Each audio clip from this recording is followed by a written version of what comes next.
This is Adventure for Life. I'm Joel. It's day 3 of the 15,000 mile cross-country trek from Key West, Florida to Dead Horse, Alaska. Although if you're paying attention, you can tell that it's not actually day 3 because I am back at my house and you can see the barn over there that I typically film in.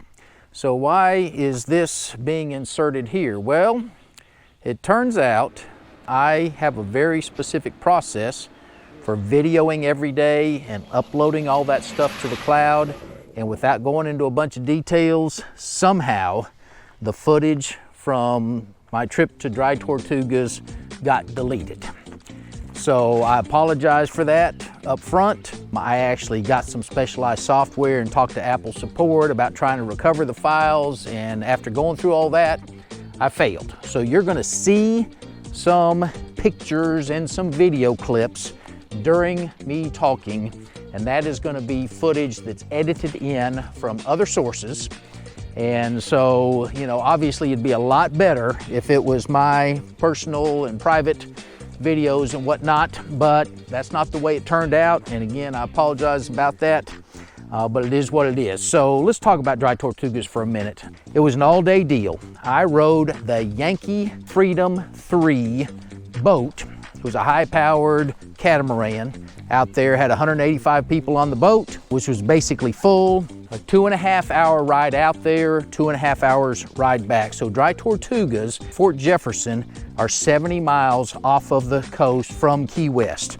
And interestingly, it's not further south. It's actually west and north from Key West. So Key West is the southernmost point in the United States. Dry Tortugas just happens to be 70 miles out from there and is, I think, the second to the last of the Keys. So why is it called Dry Tortugas? Because there's no freshwater supply on that piece of land. Anyway, you go out there, the only thing that's on the land is Fort Jefferson, which was built between the 1840s and 1870s. Never actually got completed. It was manned by the Union Army during the Civil War. It was basically put there by the US government to try to provide some kind of protection for various kinds of, boats, ships that would come into the Caribbean, whether it be trying to keep the Confederacy from being resupplied during the Civil War, or trying to make sure, a lot of countries were in their imperialistic modes in those kind of days. And they wanted to make sure Germany or the UK or somebody didn't come over to the Gulf of Mexico and just start, taking possession of land there. About a 2.5 hour ride out there, 2.5 hour ride back. The ride out was pretty smooth. The ride back was pretty rough, and so there were quite a few barf bags that were handed out. On the return ride, didn't bother me at all. The fort was really neat. There's also a seaplane option, so it was $200 to ride the boat out there and back. Again, it was about a 10-hour deal. Started at about 7, got over at about 5. But you can do a seaplane, cut that time in half, but you multiply your cost by about double or 2.5. So anyway, very interesting, worth doing. And again, I apologize that I lost the footage. There's not a lot to it, although the history is very cool, and it was a great place to be, and it was pretty and all that. All right, so now I'm going to move on to some things that are specifically Grenadier related that I talked about on that day, on day 3 of my travels. By the way, I'm stopped back here at my house because basically I went from here in the southeast down to Key West, did the stuff that I was going to do, came back up here. I've gone, probably a little over 2,000 miles, or right about 2,000 miles so far on the trip. Going to spend a few days here and then head out west and complete the trip. And so I'm sure you're not offended that I'm not going the entire trip without any breaks whatsoever.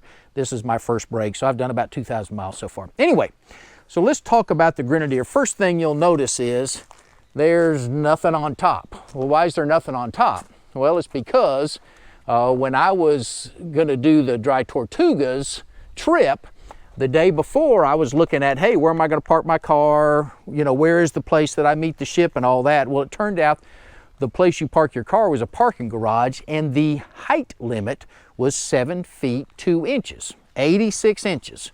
So for those of you who have looked, the height of the Grenadier up to The top of these rails right here is 80.2 inches.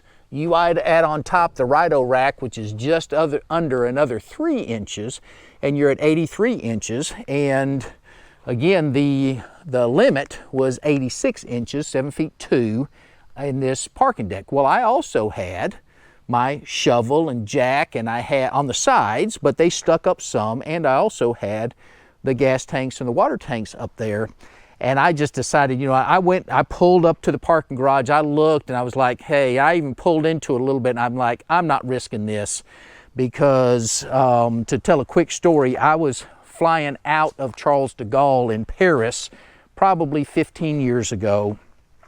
I was in a rental car. I'm pulling up to the rental car return place, which was also a parking garage, and in front of me, a van has pulled up and stopped. And as I'm pulling up slowly, I see this guy get out, kind of climb up on top of the van, look around, and he's trying to figure out if he's going to fit in the parking garage. And why he didn't already know that, why did he rent the van from, I don't know. But anyhow, he decides, I can fit, I'm going for it, and I sat there and watched him pull into that parking deck and just crush the front probably 1 to 2 feet of the roof of that van. And with that information and with that vision in my mind, or that memory, I wasn't about to take a chance with this car. So I took all the stuff off of the top. You know, I ended up pulling into the parking garage, and I think there was a lot more room for error than they were stating, but I'm not sad I did it. Anyway, I'm going to put the stuff back on top. Second thing of interest, the rattling in with this table in the back. And I wasn't 100% sure. Well, guess what? If you see that white there, I got a towel. I put the table down, laid the towel on top of it, and closed the table. And that's not super tight, but guess what? The rattling is gone. And so my table was rattling. It was kind of a resonance issue. It wasn't doing it all the time, but probably 5 to 10% of the time, I would hear a little rattle back here. It was just enough to annoy you, so I've shoved that towel in there and fix the problem. By the way, there's my equipment that I took off the roof, and I'm probably going to put it back up there tomorrow. A couple other Grenadier specific things, and some of this, it's all minor, but I mentioned I wear tennis shoes all the time, and I typically wear Hokas, which is what you see right there. And I mentioned, hey, when you're trying to find a place for your feet here, you can't stretch your right foot out and you can't get it under this pedal. Well, guess what? Since I was doing a kind of a beachy kind of trip and whatnot, going to be in Florida, I decided, hey, I'm going to wear sandals the whole time. And of course, when I was driving, I wasn't wearing the sandals. I took the sandals off, and guess what? My feet fit under there just fine, and I was able to extend my right leg underneath the pedal, and it was much more comfortable. So that was another positive thing. I'm going to jump in real quick, and I think I said I started at 64.59, and I'm currently at 83.10. So whatever that math is, you know, I guess I did 1,850 miles. All right, one more thing I want to talk about, and then I will let you go, but it's the gas mileage. So I checked my gas mileage the whole way, and I wasn't just relying on what's in here. I hit settings, then I hit vehicle functions, and then go down to trip information. And of course, you can reset your trip indicator there. So I did two things. One, I verified that the mileage that it's saying, and I just refilled this thing 3 miles ago, so that's why it's showing 3 miles. But I verified that if you look at the thing that it says how many miles you went, I did the math on the odometer, and that was exactly right. But when I did my calculations, this indicator here that says 15.7 miles to gallon, when I was doing my own calculations with my own calculator, and guess what? It ain't hard to calculate miles per gallon, and I'm not stupid.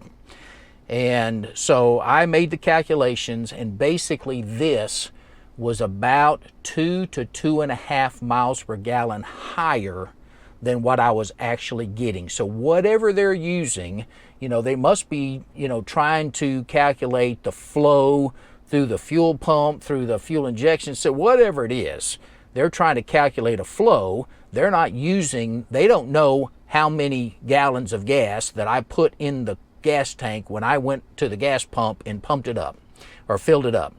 And it didn't matter whether I got poor gas mileage. So in some cases I got as little as 13.5 miles a gallon. In some cases, and that's when I was driving on the interstate.